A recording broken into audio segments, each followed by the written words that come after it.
네, 여러분들 안녕하세요. 시사타파의 심층분석 주말 방송 시작하도록 하겠습니다. 오늘 단신 그 다음에 오늘은 한동훈 김건희 집중으로 제가 연구하고 분석한 거에 대해서 여러분들에게 좀 말씀을 좀 드릴까 합니다. 지금 가장 심각한 게 오늘 여러분들에게 좀 말씀드리면 이거부터 좀 시작할게요. 이원석 검찰총장이 검사 탄핵의 위법성을 검토하겠다. 굉장히 심각한 말이에요, 여러분들. 이게 무슨 말이냐면 민주당이 지금 4명의 검사를 탄핵안을 발의를 했잖아요. 근데 검찰총장이 민주당이 탄핵한 게 위법성이 있는지 검토하겠다. 이거 무슨 말이냐면 그 위법성에는 직권남용이라고 있습니다. 직권남용이 들어가거든요. 그러면 만약에 누군가가 고발을 해주면 민주당의 검사 탄핵을 검찰이 수사하겠다는 겁니다. 무슨 말씀인지 아시겠어요? 왜 그러냐면 지금 검찰이 수사할 수 있는 게 국회의원들의 이런 직권남용 수사는 검찰이 할 수 있는 거예요. 그래서 또 극우단체나 이런 데서 누군가가 민주당의 검사 탄핵을 직권남용으로 만약에 고발을 해주면 검사들이 자기네들을 탄핵했다고 그게 위법성이 있는지 지금 수사를 하겠다는 건데 이게 과연 가능하겠냐는 거죠. 직권남용에 해당된다고 본다라고 얘기를 했어요, 지가. 미친 거죠, 검찰총장이. 국회가 탄핵 절차에 따라서 가지고 있는 본인들의 고유의 권한을 사용했는데 그걸 직권남용으로 검찰총장이 벌써 재단을 한 거죠. 그러니까 만약에 이게 누군가가 고발을 해갖고 검찰이 수사를 하면 검찰은 직권남용으로 수사를 하는 겁니다. 벌써 검찰총장이 수사에 가이드라인을 준 거예요. 이게 검찰의 직접 수사 대상이거든요.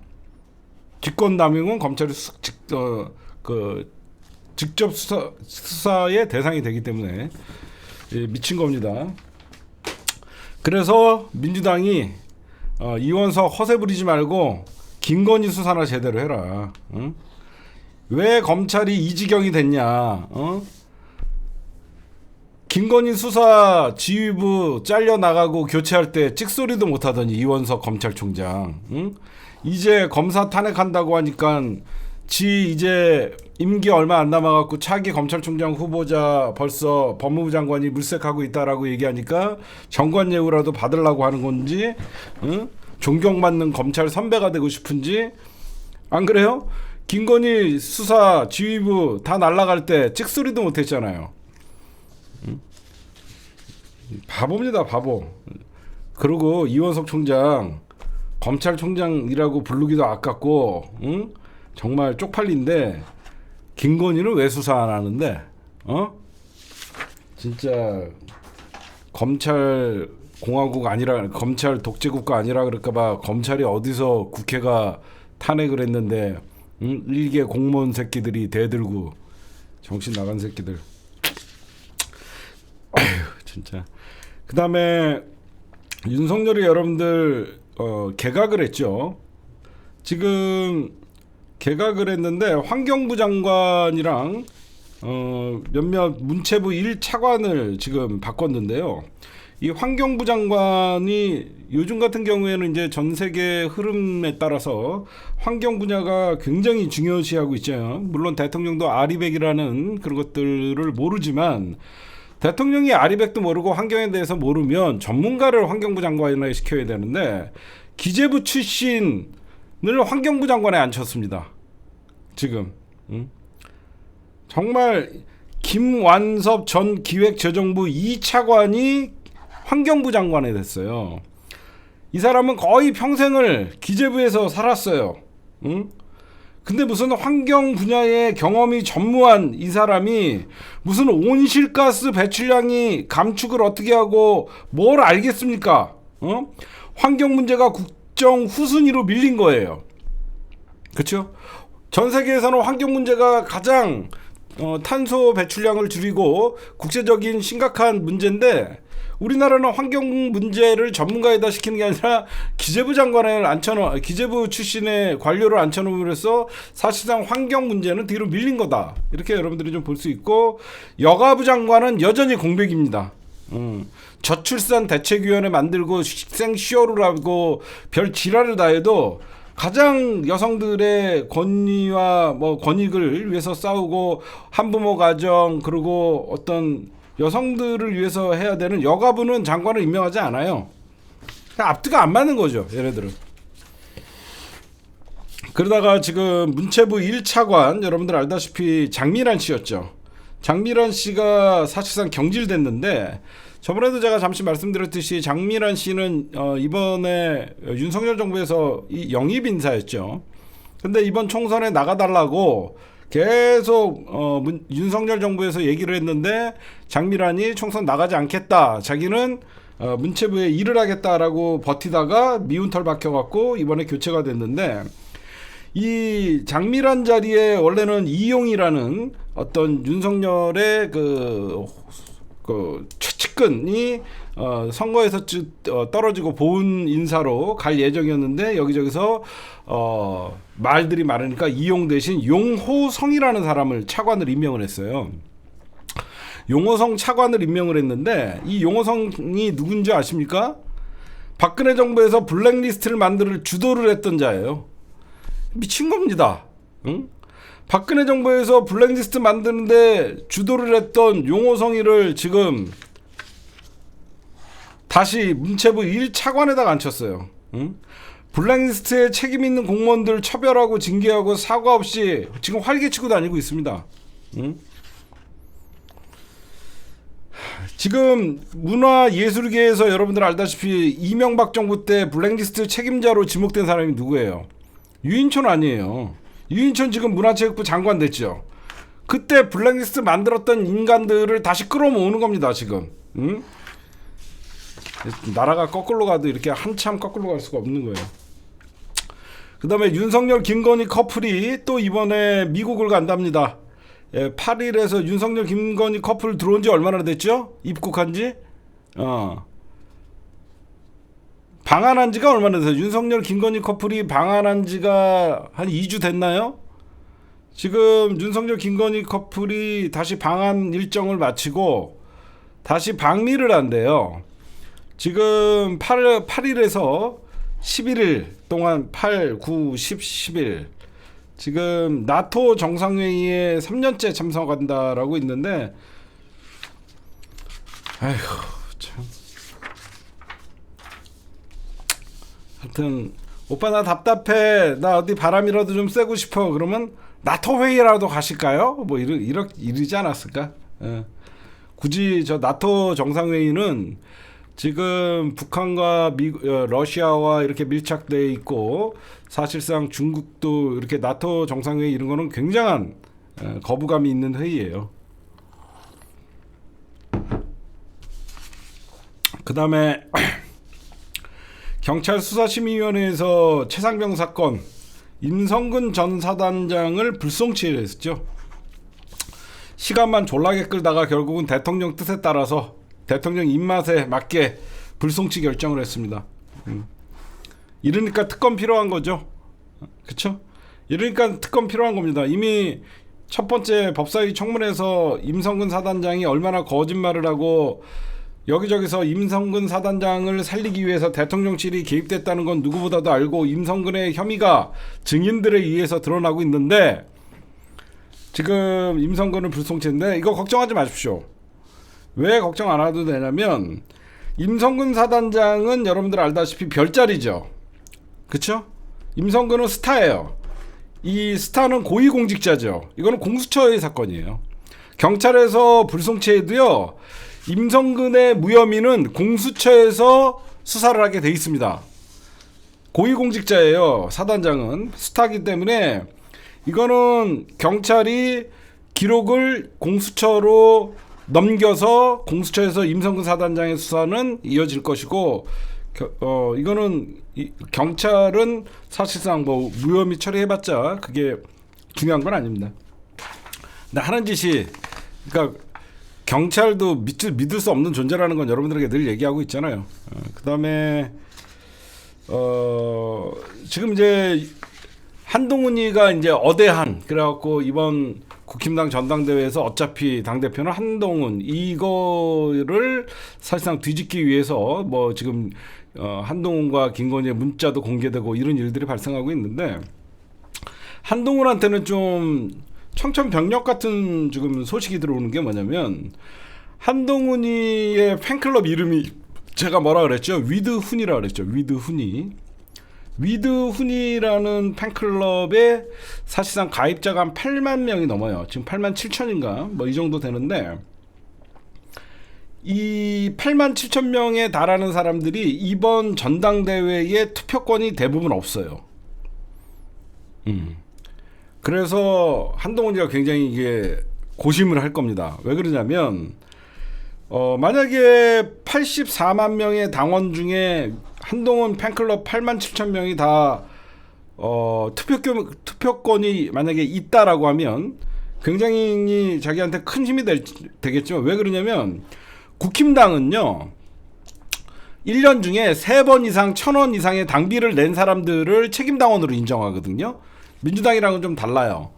국힘당은 1년 중에 1,000원씩 3번 이상은 납부한 사람에 대해서만 책임당원의 자격을 주는데 얘네들이 4월 10일 전당대회 이후에 대부분 가입을 했어요. 대부분 4월 10일 총선 이후에 한동훈 책임 없다, 윤석열 때문에 졌다라고 하면서 윤석열 탈당하라고 하면서 한동훈을 지키겠다라고 하면서 모여들었던 사람들인데 지금 이제 국힘당의 전당대회가 언제까지 당비 낸 사람을 기준으로 하냐면 6월 10일 날로 잡는다고요. 6월 매달 10일 날 당비 나간 사람을 기준으로 그러면 4월 10일 날 가입을 해봤자 많이 나가봐야 5월 10일, 6월 10일 2달밖에 안 된다는 것이죠. 그래서 대부분 위드훈이라는 한동훈 팬클럽이 이번에 국힘당 전당대회에 투표권이 없을 것이다 라는 얘기들이 나오고 있습니다. 그 다음에 이제 여러분들도 간절히 원하는 윤석열 탄핵이라는 사실상 이제 공론화 시점 어디서 폭발할 것인가 그것만 우리는 솔직히 보고 있어요. 근데 제가 봐도 이 폭발력이 의외의 곳에서 저는 일어날 거라고 생각하지만 지금 같은 경우에는 뚜렷이 어떤 최상병 특검이 통과돼서 진실이 밝혀지거나 그런 게 있지 않는 이상 지금 민주 진영의 촛불이 사실상 갈라져 있거든요. 이 민주 진영에 침투한 이 하바리 갈라치기 새끼들 때문에 이 민주정의 촛불에 구심점이 없어요 지금 현재. 그게 1차적으로 걱정이고 그럼에도 불구하고 이제 민주당이 어떤 거를 생각하고 있냐면 지금 윤석열 탄핵 국회 청원이 110만 명을 넘었죠. 윤석열 탄핵 국회 청원이 110만 명을 넘어가면서 저번에도 제가 잠시 설명해 드렸지만 이제는 법사위에서 이거에 대해서 청원 심사 소위를 열고 그거에 대해서 이제 답변을 하거나 아니면 법대로 하면 진행을 해야 되는 거예요. 근데 이게 이제 민주당은 당 차원에서는 윤석열 탄핵을 추진한다라고 하면 전체적으로 전략적으로 보면 민주당의 모양새가 탄핵 정국으로 끌고 가기 때문에 사실상 지금 현재 민생이 어려운 상태에서 어려울 수도 있죠. 자칫해서. 그러니까 이걸 법사위 차원에서 끌고 가면 왜 법대로 하는 거니까 정청래 의원님 말씀대로. 왜 그러냐면 청원 심사 소위가 여러분들 대단한 권한을 갖고 있더라고요. 정청래 의원이 요즘 말씀하시는 게 뭐냐면 국회법을 하나둘씩 찾아보다 보니까 묻혀있던 잠자고 있던 국회법 조항이 참 많다. 거기서 보니까 청원 심사 소위 즉 윤석열 탄핵안이 국회에 청원이 올라왔는데 이 청원 심사 소위 그러니까 윤석열 탄핵안이 지금 3개가 올라왔죠. 어떤 원인이냐면 첫째 고 최혜병 사건의 은폐 의혹 그쵸? 그 다음에 두 번째가 김건희 여사 의혹, 그 다음에 후쿠시마 오염수 의혹, 그 다음에 한 논란이 5개가 되는데 이 청원심사소 위원장이 누구냐? 김용민이에요. 이 청원을 심사하는 위원장이 누구냐면 김용민 의원입니다. 개혁 요정. 그러다 보니까 이 청원 심사 소위가 뭘 할 수 있냐면 현장 조사도 할 수 있어요. 현장 조사. 그러니까 예를 들어서 거의 그러니까 수사권 비슷한 현장 조사를 할 수 있어요. 그래서 국회에서 법사위 청원 심사 소위에서 왔다라고 하면서 대통령실 문 열어, 김건희 백 잘 있는지 보러 왔습니다 라고 하면 거부할 수 없는 거예요. 그렇죠? 그래서 현장 조사도 할 수 있고 여러 가지 조사도 할 수 있고, 중요한 거는 안건 심사, 즉 이거는 중요한 안건 심사이기 때문에 청문회를 열 수 있다는 거예요. 즉 윤석열 탄핵 청문회를 열 수 있다는 겁니다. 그래서 법사위에서 김건희 명품백 사건, 주가 조작 사건 이런 것들에 대해서 청문회를 개최할 수 있다는 거예요. 그래서 지금 현재 민주당이 당 차원에서 어떤 이 일을 밀어붙이면 민주당 입장에서는 좀 부담스러울 수도 있죠. 민생 국회가 시작되자마자 뭐 정쟁으로 오른다. 저는 사실 국회는 정쟁 싸우는 곳이라서 저는 그건 당연히 해도 된다라고 생각하는데, 또 아직도 이제 대한민국 언론이 기울어져 있기 때문에 민주당이 부담을 느낄 수 있잖아요. 그래서 법사위 차원에서 청문회 개최를 할 수 있다. 이것도 여러분들이 좀 보시면 될 것 같은데, 사람들이 잘 모르는 게 있어요. 정청래는 이런 걸 해요. 제가 아는 정청래는 이런 걸 합니다. 네, 오늘의 주요 간단한 뉴스였습니다. 네, 여러분들 지금 김건희 대 한동훈 지금 폭로전이 일어났어요. 그렇죠? 지금 폭로전이 일어났습니다. 근데 결국은 이 폭로전이 왜 일어났냐? 한동훈이 너무 세서 일어난 거죠. 이걸 막바지라도, 그러니까 대통령실이 개입한 거예요. 대통령실이라기보다 대한민국 최고의 권력자가 지금 개입을 해서 한동훈은 막아야 된다. 이게 강한 거죠. 그러니까 대통령실에서 김건희 라인이 분명히 존재를 하고, 그래서 이걸 어떻게 됐는지 어차피 대표는 한동훈이라는 이거를 흔들어 버리려고 한 거예요. 근데 저는 이거는 오히려 한동훈 지지를 강화시키는 일이 벌어질 거라고 저는 생각하는 게, 결국은 간단하게 겉모습으로 보여지는 거 여러분들이 자세히 어느 정도 알고 계시지만, 겉으로는 1월 19일 날 김건희가 문자를 보냈다. 그 전에도 한 5통화 보냈는데 뭐 한동훈이가 문자도 씻고 전화도 안 받았다. 근데 그 문자의 내용은 지금 동훈 씨, 나 명품백 사과하고 싶은데 이거 어떻게 하면 좋지? 괜히 당에 총선 지금 피해갈까봐 동훈 씨가 이거 어떻게 좀 상의 좀 해줬으면 좋겠어, 이거잖아. 그치? 근데 한동훈이가 안 읽은 거야. 그러니까 씹었다 이거야. 둘이 이제 공방이야. 그렇죠? 그러면 왜 이 시기에 여러분들 알다시피 김건희랑 한동훈이랑 이게 텔레그램으로 나눈 대화거든요. 텔레그램으로 나눈 대화예요. 중요한 건 텔레그램으로 나눈 대화입니다.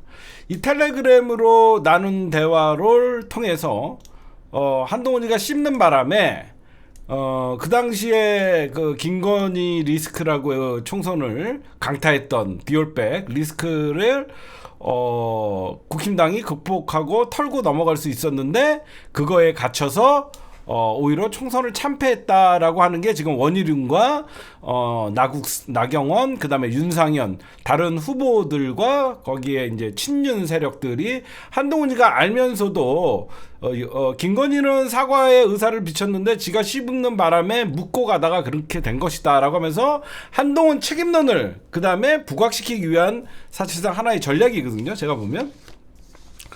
그러니까 정리하면 김건희는 총선 전에 한동훈에게 대국민 사과 의사를 표명했는데 한동훈이가 무시했다. 그래서 지금 이때다 싶어갖고 그거를 원희룡, 나경원, 윤상현이가 한동훈이가 오판했다. 총선 패배의 원인이 결국은 한동훈 때문이다. 이겁니다. 그쵸? 근데 이게 여러분들이 생각해 보시면 둘 중에 하나는 거짓말을 하죠.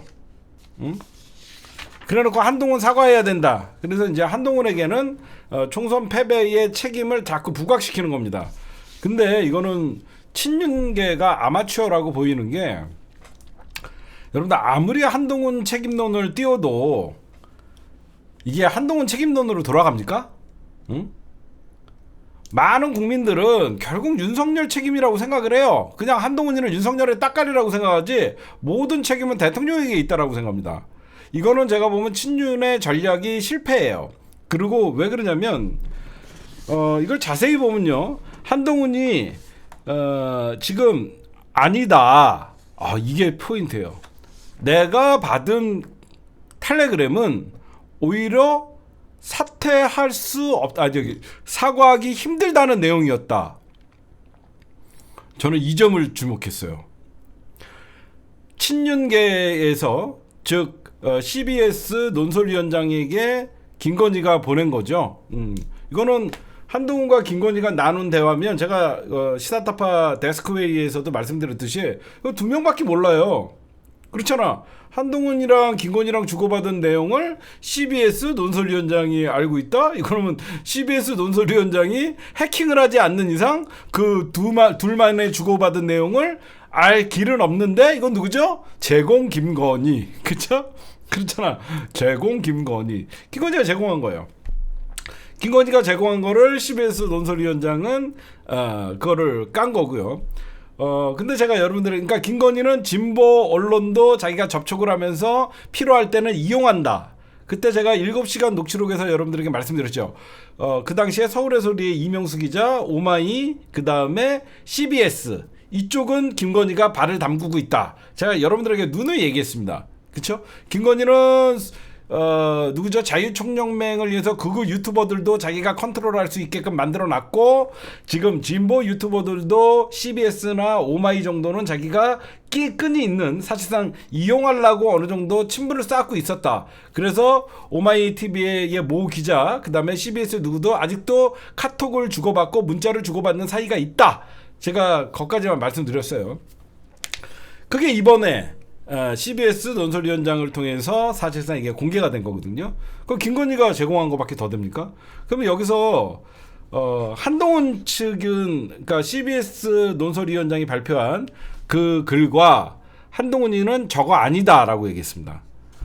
내가 받은 문자는 사과할 수 없다. 근데 저는 한동훈에게 한 표를 걸어요. 왜 제가 한동훈의 지금 같은 상황에서는 한동훈의 말이 훨씬 신빙성이 있는 이유는요, 이거를 먼저 싸움을 건 거는 김건희죠. 그렇죠? 먼저 싸움을 건 건 김건희입니다. 한동훈이가 과거에 지금 김건희와 나눴던 이런 문자를 공개할 이유가 없죠. 그렇죠? 이거는 누가 봐도 한동훈이는 지금 대통령실과의 관계가 굉장히 아슬아슬한 관계잖아요. 사람들이 짜고 치는 거야?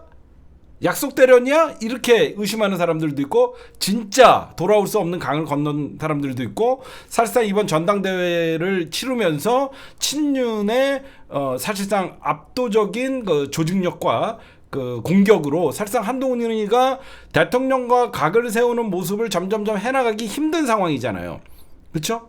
지금 한동훈이가 점점 친윤의 집중 다구리가 있다 보니까 조직력이나 여러 면면에서 지금 한동훈이가 수세에 몰리는 건 사실인데, 그러다 보니까 한동훈이는 굳이 용산을 자극해 갖고 이번 전당대회를 치를 마음은 없거든요. 그러면 이거는 누가 퍼뜨렸죠? 당연히 김건희가 퍼뜨렸죠. 근데 한동훈이가 반격을 했어요. 어떤 식으로 반격을 했냐? 내가 읽은 거는 그게 아니다. 오히려 김건희가 사과를 할 수 없다라는 내용이었다. 그래서 내가 사과를 해라 말아라 할 수 있는 입장이 아니라서 말 안 했다. 이건 뭐죠? 폭로전이에요. 그건 무슨 말이냐? 핵심부터 말씀드릴게요. 제가 분석을 해보니까 CBS 논설위원장에게 보낸 김건희의 텔레그램 문자는 복사해갖고 보냈겠죠. 수정된 겁니다. 수정된 거. 이게 무슨 말이냐면, 여러분들 텔레그램 쓰시는 분 알아요? 텔레그램 쓰시는 분들 알아요? 텔레그램은요, 수정을 할 수 있어요. 텔레그램은 내가 누구한테 보낸 문자를 지금 보세요. 제가 여러분들 하나 좀 보여드릴게요. 관계없는 사람한테 만약에 잘못 보여주면 안 되니까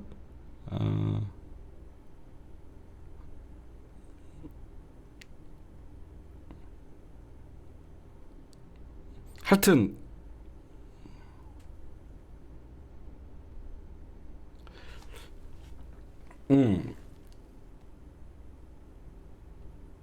그러니까 만약에 여러분들 이게 텔레그램 화면인데 텔레그램 화면은 내가 만약에 글을 써요. 여기 글을 쓰면 수정을 할 수 있어요. 응?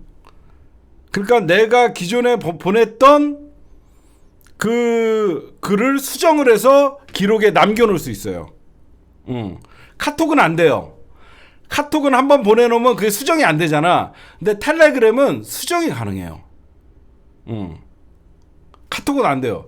그래서 제가 보면 한동훈이, 그러니까 김건희가 전력적으로 이제 전당대회에 개입한 거죠. 전당대회에 개입하면서 한동훈에게 총선 패배의 책임을 떠넘기는 듯한 수정된 한동훈에게 동훈 씨, 나 사과하고 싶은데 지금 사과해봐야 큰 도움이 될 것 같지 않아. 그리고 사과해봤자 오히려 저것들이 사과로 끝나지 않고 더 물어뜯을 것 같아.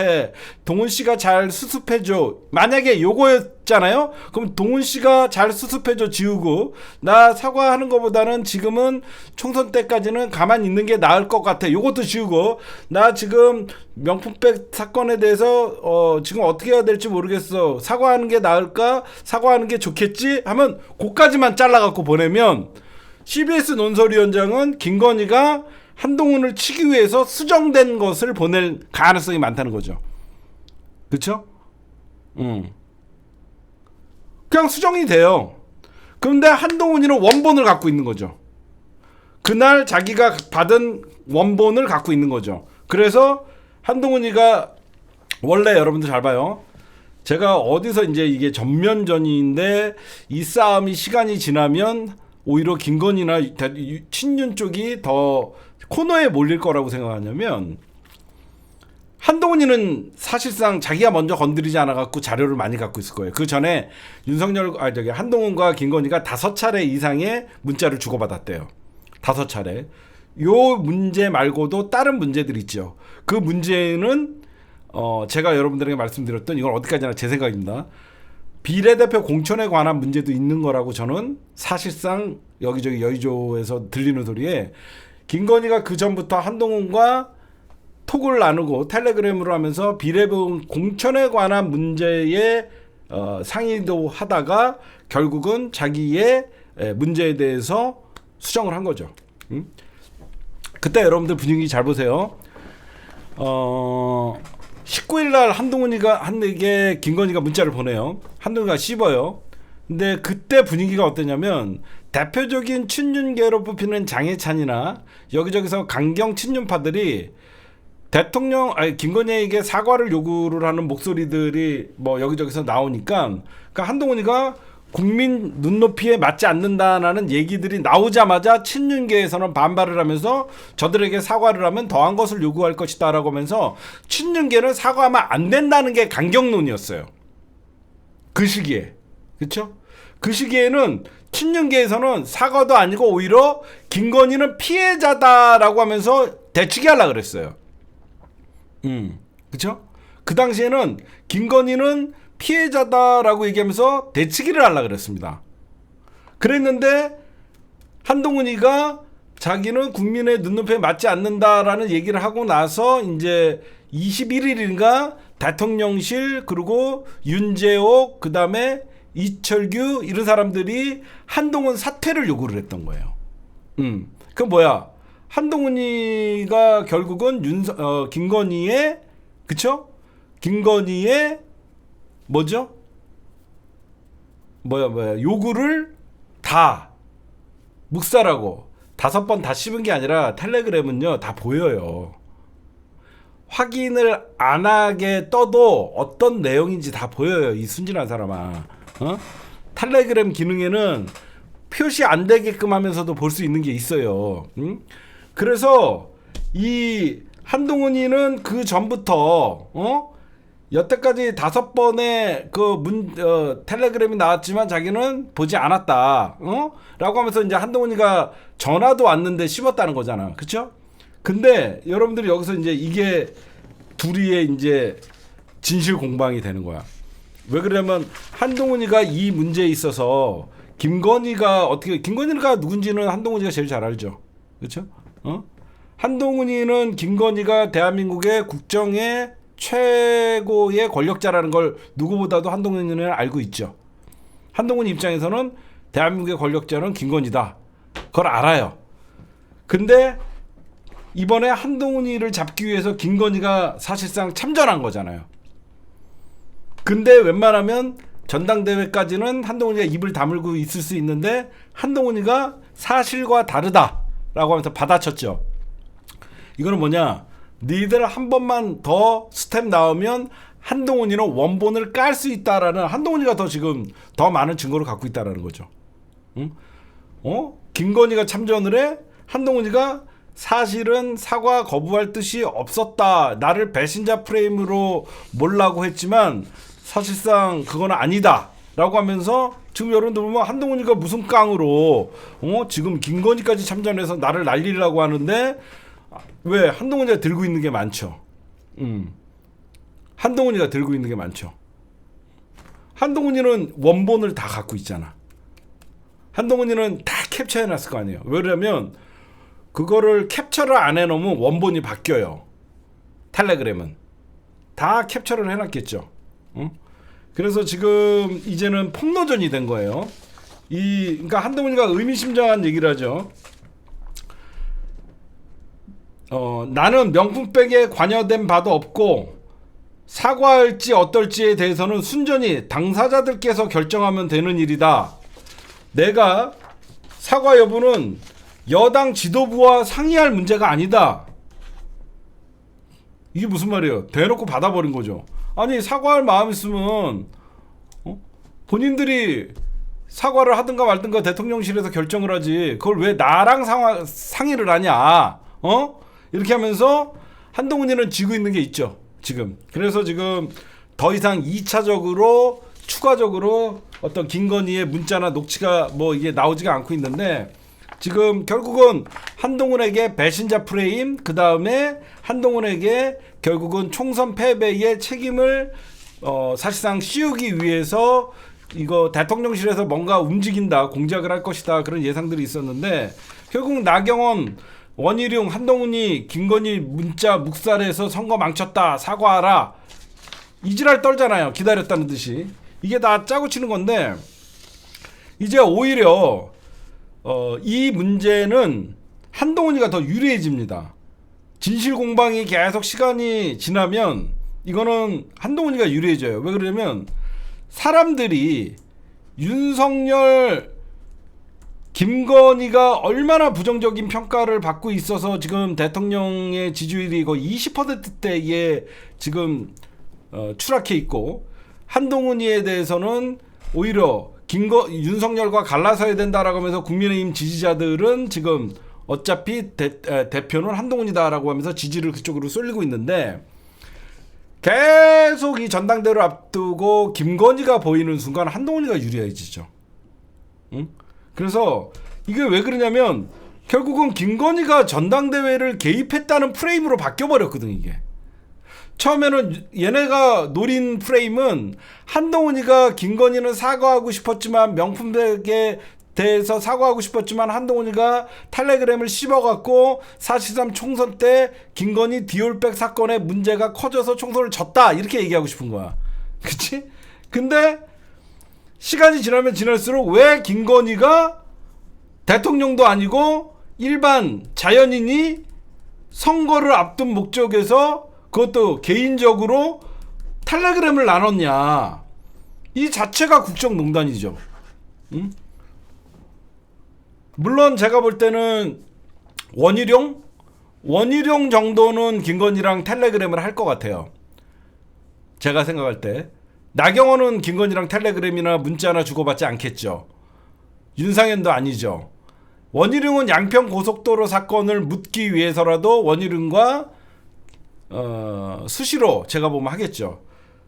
이 자체가 여러분들 과거에 제가 얘기했잖아요. 대한민국 대통령은 김건희고 그 김건희에 의해서 한동훈이가 시키는 대로 사실상 행동대장 역할을 했고 이게 드러난 거예요. 그 전부터 300회, 400회 카톡 대화를 나눴던 이 자체도 부적절하지만 대통령이 된 이후에도 윤석열이가 대통령이 된 이후에도 김건희와 여당 대표가 사적으로 이런 대화를 하는 자체가 김건희가 국정농단이 어디까지 깊숙이 침투해 있는지는 알고 있었겠죠. 그렇죠? 누가 봐도 응? 김건희가 여당 대표, 비대위원장은 여당 대표 아닙니까? 여당 대표에게 직접적으로 자기가 사과할 거 안 할 거를 상의를 하거나 나 사과 못해라고 사실상 찍어 누르는 듯한 얘기를 하고 이 자체가 김건희는 이미 총선에 개입했고 김건희는 모든 국정에 농단을 하고 있었다는 게 사실상 드러난 것이고요. 지금 이제 한동훈을 치기 위해서라도 자기들의 치부를 까면서 폭로전이하는 거야. 나는 진짜 여러분들 살다 김건희랑 한동훈이랑 폭로전을 할지는 상상도 못했고 우리가 이런 것까지 알아야 되냐고. 안 그래요? 응? 우리 국민들이 응? 그러니까 친윤 쪽에서는 김건희 측이 한동훈에게 5차례 문자 보내고 전화했지만 무응답이었다. 이거를 지금 시비를 걸잖아요. 근데 여러분들 그때는 무응답이었을지 모르지만 그 이후에는 받겠죠. 그래서 진중권이가 오늘 이런 얘기를 하잖아. 이거는 그 당시에 무응답이었다는 거고 그 이후에는 확인을 했겠죠. 그래서 진중권이가 뭐라 그러냐. 나도 그 문자 봤다. 나도 그 문자를 봤는데 내가 직접 확인했다. 이거 뭐죠?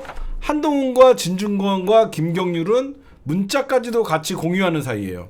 이게 무슨 말이냐면 진중권이가 김건희가 한동훈에게 보낸 문자 내가 직접 확인했다. 문자 내용은 사과하기 어렵다라는 내용이었다. 서로 누가 맞냐 이제 진실 공방의 폭로전이 이제 온 거죠. 그러니까 여러분들이 아까 어떤 분이 자꾸 이상한 소리 하는데 확인을 그 당시에 안 한 거고 그 이후에는 했죠. 그 당시에 5차례나 문자를 확인 안 하고 전화도 안 받았고 그 이후에는 당연히 문자를 확인하고 그래서 한동훈도 그 내용을 파악하고 있고 어느 시점에서 이제 대통령과 김건희가 열받았는지는 아는 거잖아요. 그래서 진중권도 그 문자를 내가 직접 확인했다. 진중권이 그 문자를 확인할 수 있는 방법은 뭐죠? 한동훈이 보여주는 방법밖에 없잖아요. 그렇죠? 진중권이가 김건희 문자를 볼 수 있는 거는 한동훈이가 보여주는 방법밖에 없잖아요. 그렇잖아? 그러니까 진중권은 한동훈한테 받고 KBS 논설위원장은 김건희한테 받고 지금 현재 그래갖고 이제 진실 공방 인데 이게 결국은 친윤이 똥볼 찬 거예요. 국민의힘 전당대회에서 김건희가 보이면 보일수록 여론은 원희룡이나 친윤이 아닌 한동훈에게 쏠립니다. 응? 결국은 김건희가 왜 이 시기에 그때 문자를 깠냐. 결국은 한동훈이가 이거를 문자를 씹고 묻어본 바람에 총선 망한 거 아니냐. 그래서 당에 해입힌 거 아니냐. 그러니까 한동훈은 사퇴하라. 이거 아니에요. 근데 한동훈이나 일반 사람들이 걔네들은 그러니까 우물 안에 개구리예요. 딴 사람들이 볼 때 야 김건희가 뭔데 비대위원장한테 그런 문자를 보내? 그리고 왜 지금 그거를 공개해? 김건희 너 전당대회도 개입하는 거 아니야? 이게 되는 거죠. 그렇죠? 한동훈이가 의미심장한 얘기를 하잖아요. 김건희 문자 왜곡 공개는 전대 개입이다. 이거 보세요. 한동훈 김건희 문자 왜곡 공개는 전대 개입. 원본이 그게 아니라는 거죠. 한동훈이가 어떤 놈입니까? 응? 김건희 너 나한테 보낸 문자랑 너 CBS 논설위원장한테 보낸 문자는 다른 거잖아. 내가 원본을 공개할까? 일종의 경고죠. 응? 문자 하루 만에 대통령실이 나에게 사퇴 요구를 했고 지금 배우는 용산이다. 지금 한동훈이도 이제 자기가 원본을 갖고 있어서 지금 세게 나가는 거예요. 이미 여러분들 알다시피 제가 아까도 말씀드렸지만 텔레그램은 수정이 가능해요. 그래서 한동훈이 그걸 다 캡처를 떠놓은 겁니다. 지금 벌써 김건희가 제일 처음에 보냈던 캡처. 그리고 지금 여러분들 언론 다 믿지 마세요. 5번의 문자, 1번의 전화라고 돼 있죠. 이걸 곧대로 믿습니까? 얘네들은 사이가 틀어지기 전에 하루에도 수십 번 문자랑 대화를 하는 사이고, 틀어지기 전에 무슨 얘기가 나왔냐. 저는 그래서 한동훈 그러잖아. 김건희 문자 봤더니 사과하기 어렵다는 취지다. 내가 안 받아줘 김건희 사과 안 했다? 그게 가능한 구조냐. 이거는 한동훈 말이 맞아요. 내가 안 받아줘서 김건희가 사과를 안 했냐. 말도 안 되는 거다. 얘기하면서 한동훈이가 왜 김건희라는 대한민국 최고의 권력자가 지금 폭로전을 하는데 한동훈이가 받아칠 수 있냐. 원본이 있는 겁니다. 근데 거기까지는 가지 않는 거죠. 하나만 더, 한 발짝 더 나가서 나를 공격하면 원본 공개하겠습니다. 제가 저희가 원본이 있습니다. 이 내용을 보시면서 여러분들은 이거에 사퇴라고 사과라고 생각하십니까? 그러니까 개싸움이 되는 거죠. 지금 그래서 그러니까 진실 공방 게임이에요. 김건희는 사과하려고 했는데 한동훈이가 묻었다. 한동훈이는 사과한다는 내용이 아니었다. 그러면 CBS 논설위원장에 보낸 문자는 왜곡된 가짜 조작 문자다. 한동훈이가 얘기하고 싶은 건 그거죠. 이럴 때는 어떻게 해야 되냐. 이거는 김건희 국힘당 전당대회에 개입해서 김건희도 고발하고 한동훈이도 고발을 해서 양쪽 휴대폰을 압수수색을 하면 됩니다. 별게 다 나오겠죠. 그렇죠? 진짜 최고의 방법은 김건희 휴대폰과 한동훈 휴대폰을 비교를 하면 돼요.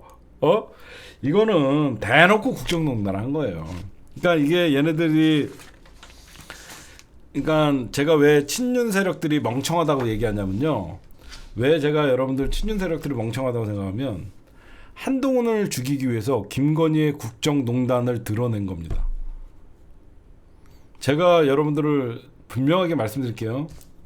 이 사건이 국힘당 전당대회가 점점 가열되고 있는데 김건희 사과를 한동훈이가 묵살했다. 여기서 끝날 것 같습니까?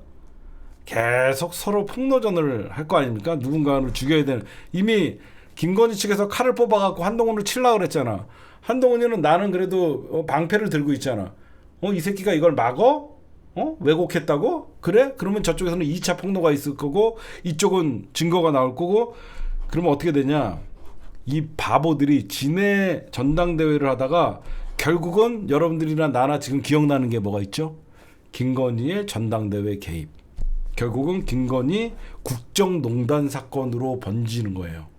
그래서 저는 이 사건을 굉장히 큰 사건이라고 봅니다. 사람들이 무슨 생각을 하겠습니까? 김건희가 한동훈에게 저런 부탁만 했겠냐? 그러면 이 의외에 우리가 밖에서 최혜병 사건이나 김건희 특검이나 여러 가지에 의해서 윤석열 탄핵이 촛불이 더 세게 나올 수도 있다고 생각하지만 결국은 국힘당 안에서의 권력투쟁 내전, 지금 내전이에요. 권력투쟁과 내전 싸움에 결국은 김건희의 국정농단이 드러나면서 실질적으로 여기에 이제 탄핵이 이어질 수 있는 촉매제가 된다고 저는 생각해요. 진짜로 제가 보면. 그래서 지금 이 사건이 단순한 해프닝에 그치지 않을 가능성이 커요. 왜 그러냐면 민주당이나 여러분들 이제 여권에서는 뭐라고 할 것 같아요? 쟤네들은 그냥 한동훈 죽이려고 CBS를 이용해서 깠는데 거기서 그치자. 우린 뭐야? 야, 우리 앞으로 그럼 뭐 해야 돼요? 야, 우린 니네 둘 다 믿을 수 없어. 니네 주고받은 문자 다 까. 한동훈, 너 김건희랑 주고받은 문자 까. 우리는 계속 야 한동훈, 김건희, 니들 주고받은 문자 둘 다 까. 이게 김건희와 한동훈은 즉각 공개하고 이게 이제 야당의 공세가 이어지는 거죠. 응? 이건 여러분들 알다시피 김건희가 전당대회에 개입하는 자체가 이거는 심각한 국정농단이잖아요. 그러니까 민주당이나 이제 야권에서는 공격 포인트가 있는 거죠. 그렇죠? 공격 포인트가 있는 거죠. 왜 그러냐면 이 싸움은 여러분들 한동훈이가 당대표가 되면 2년 동안 모든 국정 현안에 대해서 윤석열은 한동훈과 상의를 해야 돼요. 그래서 김건희의 국정농단을 진해가 스스로 어느 정도 인정을 하면서도 한동훈을 막으려는 이유가 원희룡이 되면 원희룡과 윤석열은 5년 동안 자기네들이 그나마 권력을 쥐면서 버틸 수 있지만 한동훈이가 권력을 쥐는 순간 한동훈이도 직접적으로 윤석열을 치진 않겠죠. 윤석열을 치진 않지만 여러모로 한동훈과 협의를 해야 되고 용산 주도에서 이제 국힘당 주도로 바뀔 수밖에 없겠죠. 주도권 싸움이에요. 나머지 2년을 국힘당의 한동훈의 결국은 국힘당 당정 관계가 이제 수직적인 관계가 바뀌는 거죠. 이제 국힘당에서 왜 이제 윤석열이가 한동훈이 되면 이제 납작 엎드릴 수밖에 없냐? 이제 대한민국의 보수를 다시 보수 재집권 플랜을 잡고 있는 사람들은 윤석열은 이미 끝났다라고 생각하기 때문에 점점점 시간이 지나면 하루하루가 지날 때마다 윤석열은 여러분들 알다시피 권력에 힘이 빠져가고 있잖아요.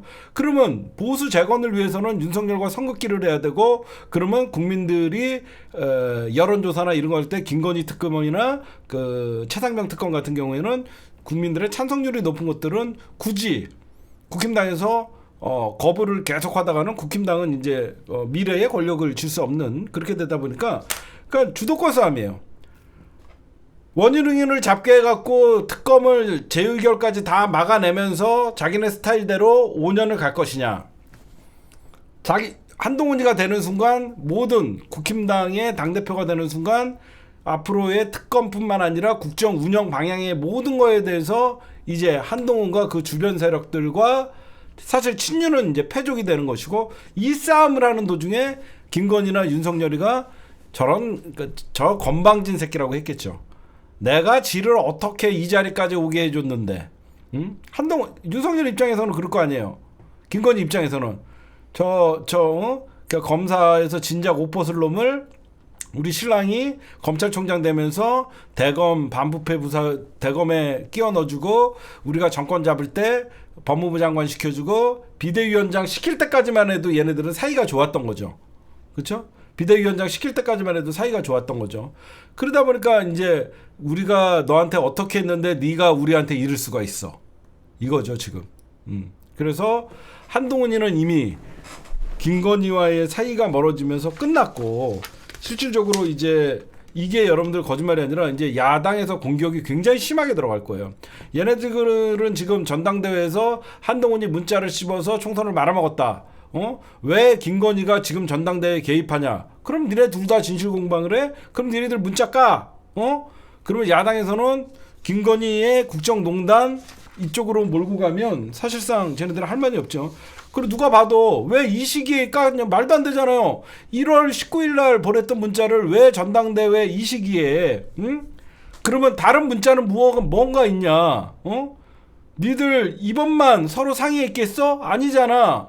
니들 대선 어떤 여태까지 김건희랑 한동훈이랑 나눴던 카톡만 해도 300여 개고 텔레그램은 수천 개가 있을 거 아닙니까? 다 지우고 막 그렇게 했지만 그렇죠? 그렇잖아요 여러분들. 수십 개 수천 개가 있을 수 있잖아요. 그러니까 여러분들이 보시면 제가 취재한 바로는 왜 한동훈도 이거를 함부로 공개하기가 힘드냐면 공천 문제를 상의한 게 있을 거예요. 김건희와 한동훈이가 공천 문제에 대해서 나눈 대화 내용이 있기 때문에 이거는 둘 다 공개를 못합니다. 제가 여의도 친윤 세력들이나 이쪽 사람들에 들려 나오는 소리가 그 당시에 김건희랑 한동훈 비대위원장이 직접적으로 싸웠던 이유가 비례대표를 놓고 싸웠거든요. 그러니까 이거는 만약에 이게 만약에 김건희가 비례대표 누구 줘요 이거만 만약에 문자가 드러나는 순간 이거는 그냥 탄핵입니다. 김건희. 그래서 이거를 공개 못하는 거예요. 현재는. 무슨 말씀인지 아시겠죠? 이게 여러분들이 보시면 예전부터 제가 7시간 녹취록 계속 들어보면 얘네 보통 사이 아니라 그랬잖아. 무슨 말씀인지 아시겠어요? 제가 예전에 이명수 기자랑 우리랑 한번 떠본 게 있어요.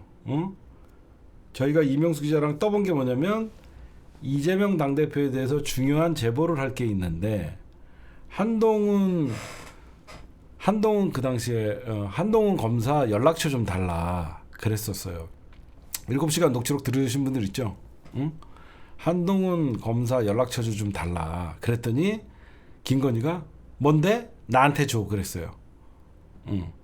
그 녹취록에 뭔데? 나한테 줘. 내가 한동훈에게 보낼게. 그러니까 얘네들이 정말 그러니까 제가 그 7시간 녹취록을 수없이 이렇게 들으면서 제가 풀어보면 어떤 느낌이었냐면 김건희는 윤석열이랑 대화가 안 된다라고 생각해요. 김건희는 윤석열과 대화가 안 된다라고 생각하고 모든 국정 현안이나 중요한 사건들의 대화는 한동훈과 했어요.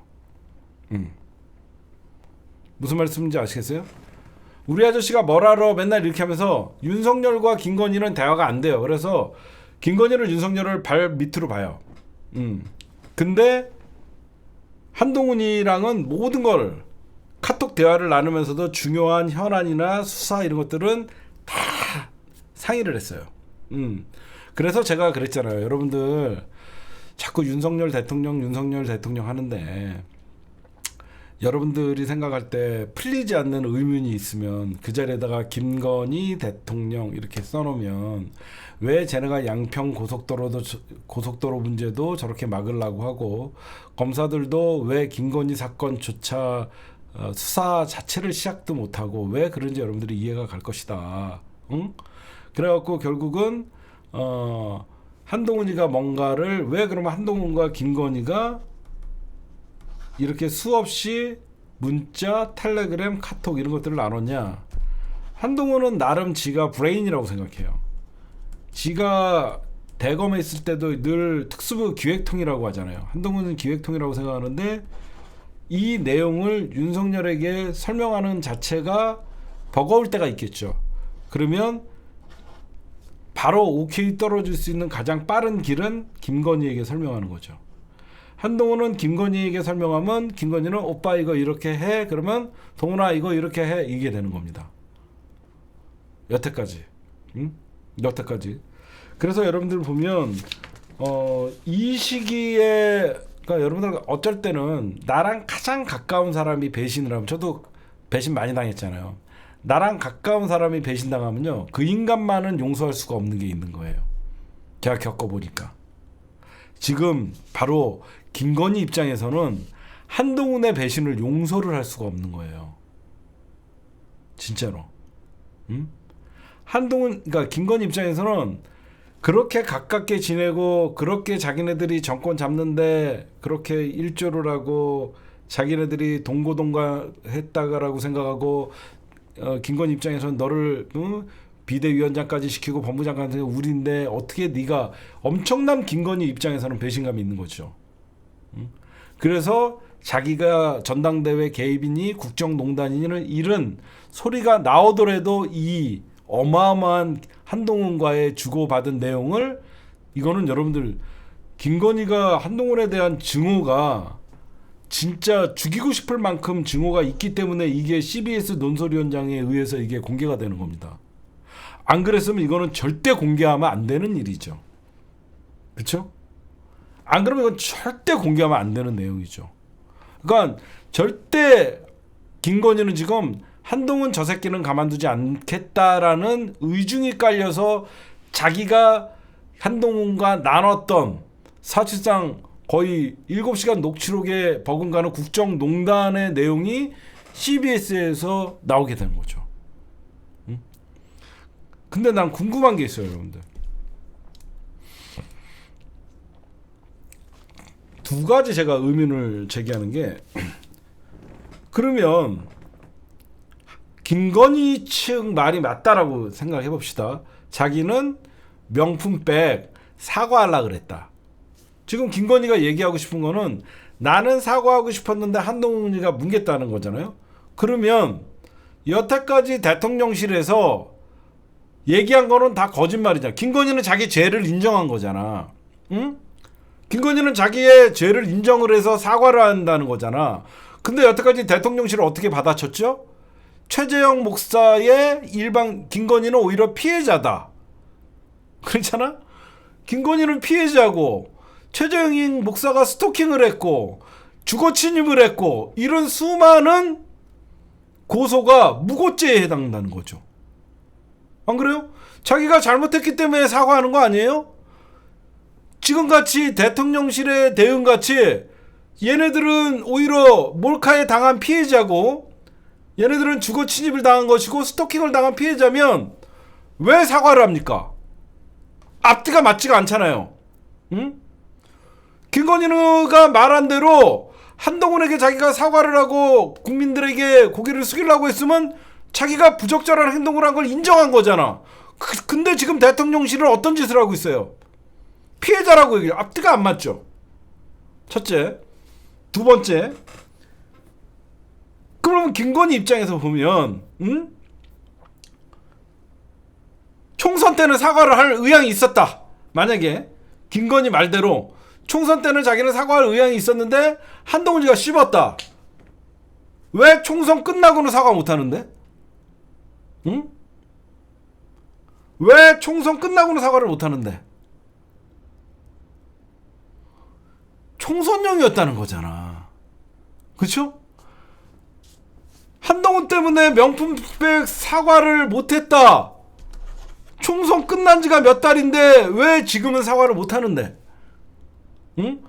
그러니까 김건희 사과 쇼는 총선용이었던 거잖아. 응? 앞뒤가 지금 말이 안 맞잖아. 그렇잖아요. 지금 생각해보세요. 총선 때 사과할 마음이 있었다. 김건희 CBS 논설위원장에 보낸 문자만 하면 난 사과할 마음이 있었다.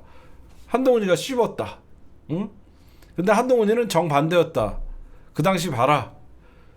저기 장해찬부터 해갖고 모든 친윤계 핵심들은 사과하면 더한 거를 요구할 것이다. 오히려 피해자다라는 프레임으로 오히려 맞서서 싸워줬잖아. 나는 말이 안 되잖아요. 응? 전당대회 앞두고 김건희 문자, 응? 그 다음에 윤석열 한동훈 총선 참패 두고 지금 결국은 뭐냐? 총선 참패는 한동훈 때문이었다. 이 얘기를 하고 싶은 거예요. 윤석열 때문에 진 게 아니라 한동훈 때문에 졌다. 그거에는 디올백 문제도 있었는데 그 디올백은 내가 사과하려고 했는데 한동훈이 씹었다 이거잖아. 말이 안 되잖아요. 응? 그러면 여기서 이제 본질을 봅시다. 우리가. 본질이 뭐냐? 김건희가 앞으로 이 문자를 공개함으로써 앞으로 감당해야 될 일이 아마 엄청 날 겁니다. 어떤 감당해야 될 일이 있냐? 김건희랑 한동훈이랑 직접 연락하는 게 본질입니다. 그게 국정농단이에요. 얘네들은 정말 아무 생각 없는 애입니다. 한동훈을 죽이기 위해서 김건희가 국정농단한다는 거를 밝힌 거예요. 그렇죠? 이게 여러분 보세요. 여러분들 딴 거에 신경 쓰지 마세요. 누구 말이 진짜다, 누구 말이 이게 중요한 게 아니에요. 대통령 부인이 집권 여당의 대표에게 직접 문자하는 이런 개판 5분 전에 국정이 운영되고 있다가 가장 핵심이고 그게 국정농단이라는 겁니다. 그렇잖아요. 응? 수백 통 카톡을 받고 수백 통 카톡을 주고받던 사이였고 심지어 국민들의 공분을 사고 있는 문제에서 대통령실이 있고 대통령 비서실이 존재하고 여러 가지 정무 라인이 있음에도 불구하고 어떤 아무도 말릴 수 없는 김건희이기 때문에 비대위원장한테 바로 전화해 문자 보내갖고 나 사과할게. 네가 어떻게 해봐. 대통령 비서실은 왜 있습니까? 정무장관은 정무수석은 왜 있습니까? 이거 정무수석이 할 일이에요. 대통령한테 김건희가 대통령이지만 영부인 윤석열한테 얘기를 하면 영부인 윤석열이 거꾸로 됐네요. 윤석열이 대통령이죠. 공식적으로는 대통령이 비서실장을 불러서 내 아내의 문제를 좀 털고 가고 싶다. 이거를 털고 가려고 하는데 비서실장이 정무수석을 시키든가 해서 이거를 비대위원장, 국힘당 비대위원장에게 의사를 전달할, 정무수석이 가든가 비서실장이 가서 이거는 한동훈과 만나서 이거를 어떻게 풀 것인가, 이게 정상적인 절차죠. 그렇죠? 이게 정상적인 절차잖아요. 아무것도 없잖아요. 그냥 동훈씨 나 사과하고 싶어. 지금 사과한다고 말입니까? 씨발 새끼 너 내 지금 문자 씹는 거야? 이거예요. 이 새끼 많이 컸네. 오빠 아저씨 이 새끼 날려. 제가 우스갯소리로 얘기하지만 한동훈이를 김건희나 윤석열은요 발바닥으로 보는 거죠. 저 새끼가 어떻게 법무부 장관이 됐고, 저 새끼가 어떻게 지금 비대위원장까지 됐고, 국민의힘에서 제2인자가 됐냐. 자기네가 만들었다고 생각하죠. 그러니까 이게 뭐냐, 우리가 만들었으니까 우리가 죽일 수 있다라고 생각하는 거예요. 그래서 김건희가 자기가 보낸 문자, 이 국정농단이 확연히 드러나는 이런 문자를 한동훈을 죽이기 위해서 공개를 한 겁니다. 이건 굉장히 파장이 클 거예요. 이 사건의 본질은 아무것도 아닌 대통령 부인 자연인이, 그쵸? 아무것도 아닌 대통령 부인인 자연인이 공당에, 집권 여당에게, 대표에게 수시로 연락을 하고 정치에 개입하고 지금의 전당대회에 개입하면서 자기가 원하는 대로 국정을 운영하려고 그랬던 게 드러난 겁니다, 여러분들. 그러니까 여러분들이 이걸 보시면 시작이에요, 이제. 기자들은요 그런 게 있어요. CBS 논설위원장이 요거 하나만 받진 않았겠죠. 그렇죠? 김건희가 공개한 거죠. 김건희는 CBS에 공개했고 한동훈이는 진중권한테 공개를 합니다. 지금. 그러면 언론들은요 뭔가 보도를 할 때요 또 하나가 있어요. 지금 안 봐도 저는 뻔합니다. CBS 논설위원장 정도 하려고 그러면 적어도 기자 경력이 20년에서 30년 가까이 되신 분이에요. 20년에서 30년 정도 되시는 분이면요 김건희에게 받은 문자가 그거 하나뿐일까요? 아니죠. 한동훈 측에서 어떻게 하나 보고 그 다음에 김건희와 상의해서 뭐를 공개하기로 했다라는 것도 넥스트가 있는 겁니다. 저희도 항상 취재하면 그래요. 뭔가 하나 여러분들 저희가 취재거리를 여러분들에게 받지요. 저희가 취재거리를 받으면 이거를 저희가 공개했을 때 저 사람들이 할 수 있는 제 넥스트, 저들이 어떤 식으로 대응할 수 있는지를 생각을 해요.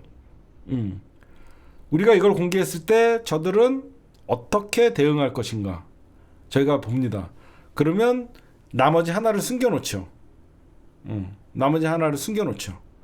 그래서 저들이 이렇게 나올 때 이렇게 대응하고, 분명히 여러분들은 제가 보면요 여기서 아마 끝나면, 여기서 이 카톡 공방이 끝나면 사실상 김건희 측이 깨갱이지만 만약에 김건희 측이나 여기저기서 또 다른 어떤 문자나 텔레그램에 공개 어떤 것들이 나온다 그러면 오히려 이제 선거 여론조사를 해볼 거 아닙니까?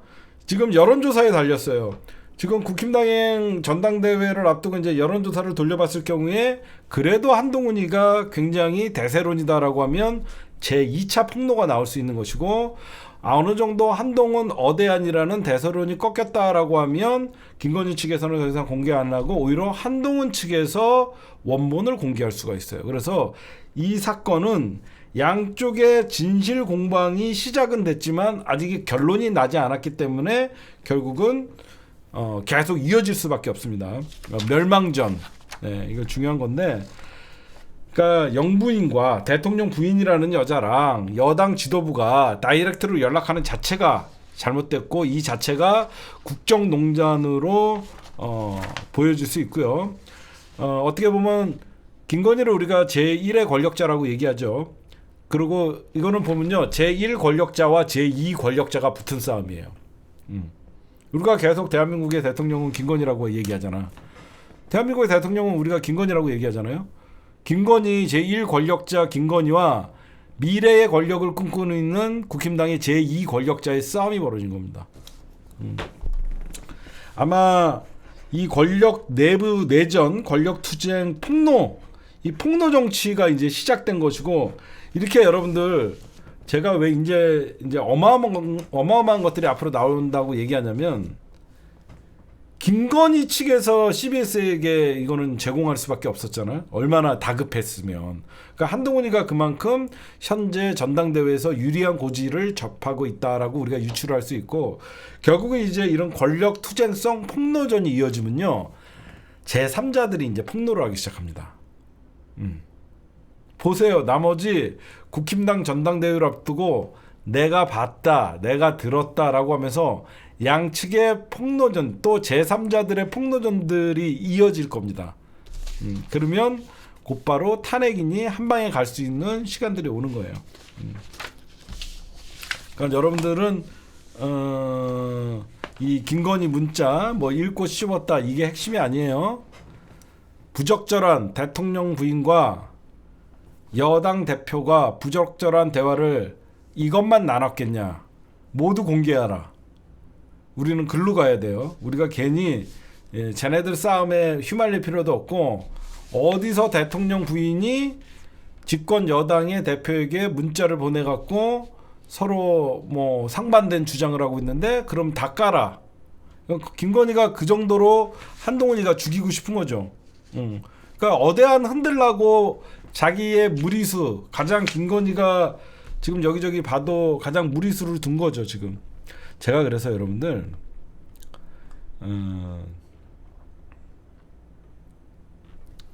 제가 김건희 전화번호를 알잖아요. 저도. 그래서 제가 오늘 한번 뭐 제 방송을 보고 있을 겁니다. 김건희나 한동훈이나 뭐 이쪽 애들이 보는데,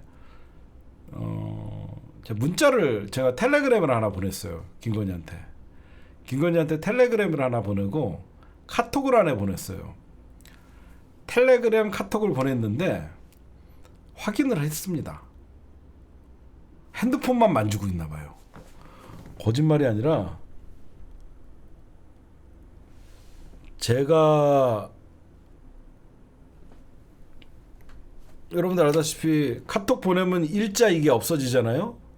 이게 바로 없어졌고, 텔레그램도 2줄로 표시가 됩니다. 하여튼 이 싸움이 결국은 저는 김건희 국정농단이 드러날 수밖에 없는 사안이고,